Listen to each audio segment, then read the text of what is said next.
श्रोते हो नमस्कार. श्रोते हो, सध्या आपल्या सांगली जिल्ह्यामध्ये SIR अर्थात स्पेशल इंटेन्सिव्ह रिव्हिजन म्हणजेच विशेष सखोल पुनरीक्षण ही मतदार विषयक प्रक्रिया चालू आहे. अर्थात ह्याविषयीच आपण आज माहिती घेण्यासाठी भेटतो आहोत आपल्या सांगलीचे जिल्हाधिकारी डॉक्टर मैनाक घोष यांना. होय साहेब नमस्कार. या विशेष कार्यक्रमात आपलं स्वागत. धन्यवाद. सर, विशेष सखोल पुनरीक्षण म्हणजे नेमकं काय? माननीय भारत निवडणूक आयोगाला मतदार याद्या तयार करण्याच्या आणि त्यामध्ये सुधारणा करण्याच्या कायदेशीर अधिकार आहे. वारंवार होणारा स्थलांतरमुळे मतदारांची एकापेक्षा जास्त ठिकाणी नोंदणी होणे आणि मृत मतदारांची नावे यादीतून न वगळली जाणे या कारणामुळे निवडणूक आयोगाने विशेष सखोल पुनरीक्षण कार्यक्रम जाहीर केला आहे. कोणतेही पात्र नागरिक यादीतून सुटू नये आणि कोणत्याही अपात्र व्यक्तीला समावेश होऊ नये हे सुनिश्चित करणे हा यामागील उद्देश आहे. सर, यासाठी जे अर्ज आहेत, गणना अर्ज, तर ते मतदारांपर्यंत पोहोचवण्यासाठी वेगवेगळ्या पद्धती अवलंबल्या जाणार आहेत, तर त्याविषयी काय सांगाल?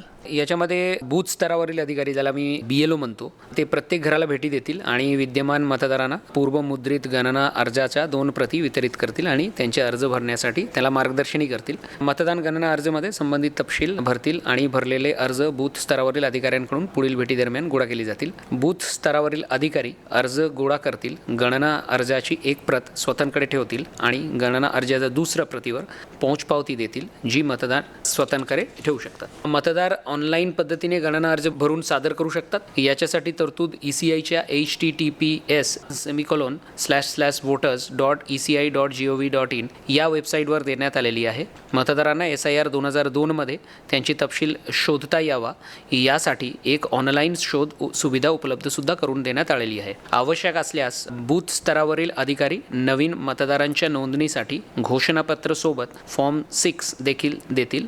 बूथ स्तरावरील अधिकारी प्रत्येक मतदारांच्या घरी किमान 3 भेटी देतील. सर, एखाद्या जर मतदाराला हा अर्ज मिळालाच नाही तर त्यानं काय करणं अपेक्षित आहे? जर एखाद्या मतदाराला अर्ज मिळाले नाही तर मतदार बूथ स्तरावरील अधिकारी म्हणजे BLO यांच्याशी संपर्क साधून त्यांचे संपर्क क्रमांक ऑनलाईन पद्धतीने https://voters.eci.gov.in या वेबसाईटवर जाऊन ते जे ऑनलाईन पद्धती आहे त्याला अवलंबन करून BLO सोबत कॉल बुक करा या पर्यायाद्वारे आपल्या संबंधित मतदान केंद्रस्तरीय अधिकाऱ्यांच्याशी संपर्क साधू शकतात.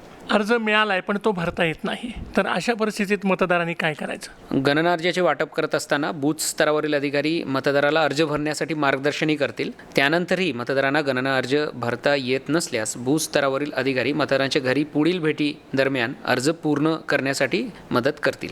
सर, SIR 2002 ची यादी प्रमाणभूत मानण्यात आलेली आहे, पण या यादीमध्ये एखाद्या मतदाराचं नाव आधीपासूनच आहे की नाही हे कसं तपासता येणार आहे?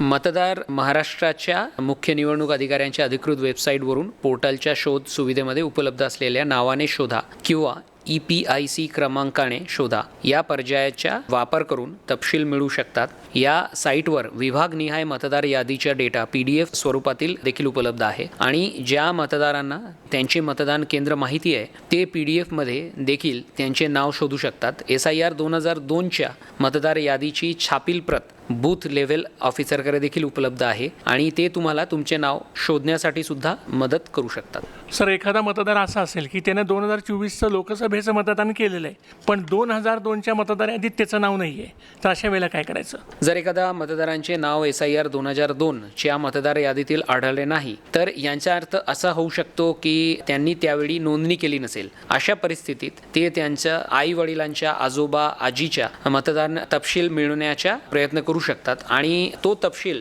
गणना अर्जातील संबंधित रकान्यात भरावा. मतदार बूथ स्तरावरील अधिकाऱ्यांची मदत घेऊन योग्य तपशील ओळखपत्रास जोडण्यासाठी सहाय्य करेल. सर, मतदार यादीत नाव आहे, आत्ताचा गणना अर्ज देखील भरलेला आहे, पण मी आता त्या जुन्या पत्त्यावर राहत नाही आहे, असा जर एखादा मतदार असेल तर त्यांना नेमकं काय करणं अपेक्षित आहे? 5 ऑगस्ट 2026 रोजी प्रारूप मतदार यादी प्रसिद्धी झाल्यानंतर पत्त्याचा बदल करता येईल. मतदान पत्ता अद्ययावत करण्यासाठी मतदार नोंदणी अधिकाऱ्यांकडे फॉर्म 8 भरून अर्ज करू शकतात. या अर्जावर दावे आणि हक्काची कालावधी म्हणजे 5 ऑगस्ट 2026 ते 4 सप्टेंबर 2026 पर्यंत प्रक्रिया केली जाईल. हे बदल अंतिम यादीत समाविष्ट देखील केली जाईल. BLO एकूण 3 वेळा भेट देणार आहे असं आपल्या बोलण्यात आलं, पण या भेटीदरम्यान जर त्यांना संबंधित मतदार मिळालेच नाहीत तर अशा वेळेला काय करता येईल? जर मतदार स्वतः गणना अर्जात तपशील भरण्यासाठी उपलब्ध नसेल तर कुटुंबातील कोणतीही प्रौढ सदस्य मतदारांच्या वतीने गणना अर्ज भरून त्यावर सही करू शकते आणि तो सादर करू शकतो. फॉर्ममध्ये जर समजा नंतर लक्षात आलं की आपल्याला जरा दुरुस्ती करायची राहिलेली आहे तर मग अशा वेळेला काय करता येईल? नवीन अर्ज मिळवण्याची कोणतीही तरतूद नाही. बूथ स्तरावरील अधिकाऱ्यांकडे अर्ज सादर करण्यापूर्वी काही दुरुस्त्या असल्यास त्या गणना अर्जात करण्यात आणि दुरुस्त केलेली माहिती स्पष्टपणे व अचूकपणे लिहिली आहे याची खात्री मतदारांना करावी लागेल. हा अर्ज सादर करताना आधार क्रमांक किंवा फोटो या संदर्भात काय सूचना आहेत? मुळं तर आधार क्रमांक देणे हा अनिवार्य नाही. गणना फॉर्ममध्ये आधार क्रमांक देणे ऐच्छिक विषय आहे आणि मतदारांनी तो देण्याची इच्छा असल्यासच फॉर्ममध्ये आधार क्रमांक भरावा. वितरण केल्यानंतर BLOनी म्हणजे बूथ लेवल ऑफिसरनी नंतर तो कलेक्ट करताना नेमकं काय त्यांना सूचना आपल्याकडून देण्यात आलेल्या आहेत? अलीकडची छायाचित्रांची एक प्रत गणना अर्जा त्यासाठी दिलेल्या जागेवर चिटकवण्याची पण सुविधा उपलब्ध आहे. वयाची जर 18 वर्ष पूर्ण झाली असतील आणि त्यांना जर आता नाव नोंदवायचं असेल तर त्यांच्यासाठी काय व्यवस्था केलेली आहे? 18 वर्ष पूर्ण केलेल्या नवीन मतदाराने बूथ लेवल ऑफिसरकडून कोरे अर्ज फॉर्म 6 आणि नोंदणीसाठी घोषणापत्र अर्ज भरून घ्यावा. या अर्जावर संबंधित विधानसभा मतदारसंघाच्या मतदार नोंदणी अधिकाऱ्यांमार्फत 5/8/2026 ते 4/9/2026 या कालावधीत दावे आणि हक्काची नोंदविण्याच्या प्रक्रियेअंतर्गत प्रक्रिया केली जाईल आणि त्यांचे समावेश अंतिम मतदार यादीत दर्शविले जाईल. या वर्षाच्या शेवटी म्हणजे डिसेंबरच्या आसपास जर एखादा तरुण 18 वर्षाचा होणार असेल तर त्याचा समावेशासाठी त्यानं आता अर्ज त्याला करता येईल का? मतदार यादीत समावेश करण्यासाठी जे मतदार 1 ऑक्टोबर 2026 रोजी 18 वर्ष पूर्ण करतील ते घरोघरी जाऊन केलेल्या मतदार पडताळणी दरम्यान बूथ लेवल ऑफिसरकडून मिळालेलं घोषणापत्र सोबत फॉर्म 6 देखील सादर करू शकतात. त्यांच्या अर्जावर संबंधित मतदार नोंदणी अधिकाऱ्यांमार्फत प्रक्रिया केली जाईल आणि पात्र आढळल्यास त्यांची नाव अंतिम यादीत समाविष्ट देखील केली जाईल. हा अर्ज भरताना किंवा आणखीन काही मतदाराचा माझा 2002चा समजा तपशील एखाद्याला बघायचा आहे तर ह्यात अडचणी आल्या तर काय करता येईल? प्रत्येक घराला भेट देणाऱ्या बूथ लेवल ऑफिसर अर्ज भरण्यासाठी आणि मतदारांच्या तपशील शोधण्यासाठी मार्गदर्शन करतील. बूथ लेवल ऑफिसर प्रत्येक घराला 3दा भेट देतील. तसेच उपलब्ध करून दिलेल्या वेबसाईटवर BLO सोबत कॉल बुक करा या सुविधाचा वापर करून सुद्धा सगळे समस्यांच्या समाधान मतदार करू शकतात. सर, याच्यामध्ये अजून एक मुद्दा असा येतो की ऑनलाईन अर्ज जे भरायचं सांगितलेलं आहे किंवा ऑनलाईन अर्ज करता येतील तर त्याची जी प्रक्रिया आहे त्याविषयी काय सांगाल? मतदारांच्या सोयीसाठी आपल्या अधिकृत वेबसाईटवर ऑनलाईन सुविधा सुद्धा उपलब्ध करून दिलेला आहे. वेबसाईटवर उपलब्ध असलेल्या ऑनलाईन मतदार यादी भरण्याची जी सुविधा आहे मतदार त्याच्यामध्ये आपल्या नोंदणीकृत मोबाईल नंबर किंवा EPIC नंबर वापरून पोर्टलवर लॉग इन करू शकतात आणि आपली नोंदणीकृत मोबाईल नंबरवर प्राप्त झालेला OTP टाकून स्वतःची ओळख पटवू शकतात. लॉग इन केल्यानंतर ते मतदार यादी भरा म्हणजे फिल एन्युमरेशन फॉर्म या शीर्षकाखाली उपलब्ध असलेल्या पर्याय निवडू शकतात. ही सुविधा त्या सर्व मतदारांसाठी उपलब्ध आहे ज्यांचे नाव मतदार यादीतील नावाशी जुळतात. यशस्वी लॉग इन झाल्यावर मतदारांनी वेब पेजवर दर्शविलेला आवश्यक तपशील भरणे आवश्यक आहे. अचूक तपशील सादर केल्यानंतर प्रणाली मतदाराला स्वाक्षरी पृष्ठावर पुनर्निर्देशित करेल. त्यानंतर प्रमाणीकरणासाठी नोंदणीकृत मोबाईल क्रमांकावर एक OTP पाठविले जाईल आणि तो OTP प्रविष्ट केल्यावर अर्ज यशस्वीरित्या अपलोड होईल. ज्या सर्व मतदारांनी आपले मोबाईल क्रमांक नोंदवले आहे आणि ज्यांची नावे मतदार यादी व आधार नोंदणी या दोन्हीमध्ये जुळतात त्यांना या सोयीस्कर ऑनलाईन सुविधेची लाभ घेण्याची विनंती आहे. सर, 2002 मध्ये स्वतःचं नाव नाही आहे पण आई वडिलांचं किंवा आजी आजोबांचं असू शकतं तर ते एखाद्या मतदाराला कसं शोधता येईल? SIR 2002 मधील आई वडिलांच्या आजोबाच्या किंवा आजींच्या तपशील महाराष्ट्राच्या मुख्य निवडणूक अधिकाऱ्यांच्या अधिकृत वेबसाईटवर पोर्टलवर उपलब्ध असलेल्या मतदारांच्या तपशील किंवा मागील SIR ची मतदार यादी या पर्यायाचा वापर करून शोध घेऊ शकतो. एखादा मतदार किंवा त्याचं सगळंच कुटुंब समजा बाहेरगावी आहे या पूर्ण प्रक्रियेमध्ये अगदी 29 जुलैपर्यंत पण त्यांचा हा गणना अर्ज भरायचा आहे तर काय करता येईल? त्याला ऑनलाईन अर्ज सादर करण्याचे पर्याय ते जे आहे वापरू शकतात आणि हा अर्ज भारत निवडणूक आयोगाच्या https://voters.eci.gov.in अधिकृत पोर्टलवर उपलब्ध आहे. या सुविधामुळे मतदारांना त्यांची निवासस्थानी प्रत्यक्ष उपस्थित नसतानाही ते प्रक्रिया पूर्ण करता येते. सर, बूथ लेवल अधिकाऱ्यांकडून गणना अर्जाचं वितरण झालेलं आहे पण त्यांना तो अर्ज त्या कुटुंबाकडून समजा परतच मिळाला नाहीत तर अशा परिस्थितीत निवडणूक आयोग काय करतो?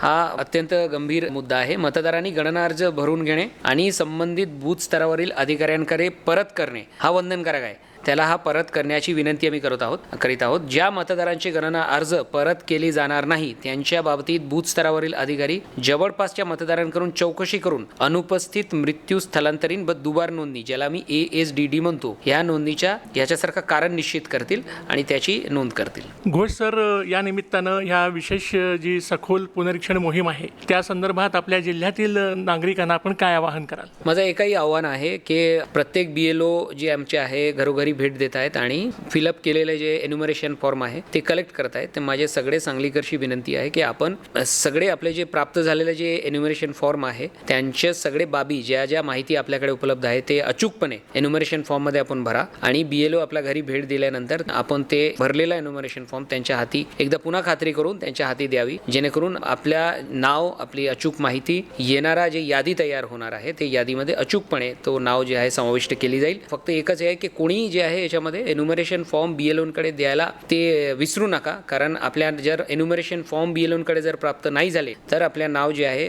पुढील मतदार यादीमध्ये येण्यामध्ये प्रॉब्लेम होईल. कदाचित ते नाव बाद पण पडू शकतात. तर भारत निवडणूक आयोगाच्या जे ध्येय आहे की एकही जेन्युइन मतदार या SIR कडून ते त्यांचे नाव वगळले जाणार नाही, या जे हेतू आहे ह्याला थोडा आम्ही मदत करू, ह्याला अजून शक्ती देऊ आणि थोडा इनिशिएटिव्ह लोकांकडून येणे अपेक्षित आहे की आपण आपल्या घरी BLOनी भेट दिली ते आपण 100% आपले सगळे एन्युमरेशन फॉर्म जे आपल्या घरातला प्राप्त झालेला आहे त्याला भरून संबंधित BLOंकडे प्रत्यार्पित करावी, जेणेकरून त्यांनाही आपल्या पूर्ण यंत्रणाला, शासनाला आपलं नाव अचूकपणाने ते जे शेवटची जी यादी आहे त्याच्यामध्ये घेणे आमच्याकडे पण शक्य होईल. श्रोतेहो, SIR अर्थात मतदार यादी पुनरीक्षण प्रक्रियेसंदर्भात आपण सांगलीचे जिल्हाधिकारी डॉक्टर मैना घोष यांच्याशी बोललो. दरम्यान केंद्रीय निवडणूक आयोगानं राज्यातल्या SIR अर्थात मतदार यादी पुनरीक्षण प्रक्रियेला 10 दिवसांची मुदतवाढ दिलेली आहे. अलीकडील अतिवृष्टीच्या पार्श्वभूमीवर राज्याच्या मुख्य निवडणूक अधिकाऱ्यांनी केलेल्या विनंतीनंतर आयोगानं हा निर्णय घेतला.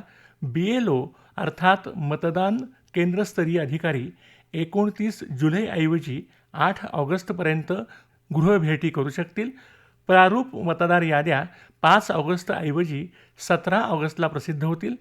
त्यावर 16 सप्टेंबरपर्यंत दावे आणि हरकती दाखल करता येतील. हे दावे आणि हरकती 15 ऑक्टोबरपर्यंत निकाली काढल्यानंतर 19 ऑक्टोबरला अंतिम मतदार यादी प्रसिद्ध होईल. घोषसाहेब, SIR अर्थात मतदार पुनरीक्षण प्रक्रियेची माहिती जास्तीत जास्त जनतेपर्यंत पोहोचावी या दृष्टिकोनातून आपण आकाशवाणीसाठी वेळ उपलब्ध करून दिलात, याबद्दल मी आकाशवाणीच्या वतीनं आपले आभार मानतो. नमस्कार. धन्यवाद.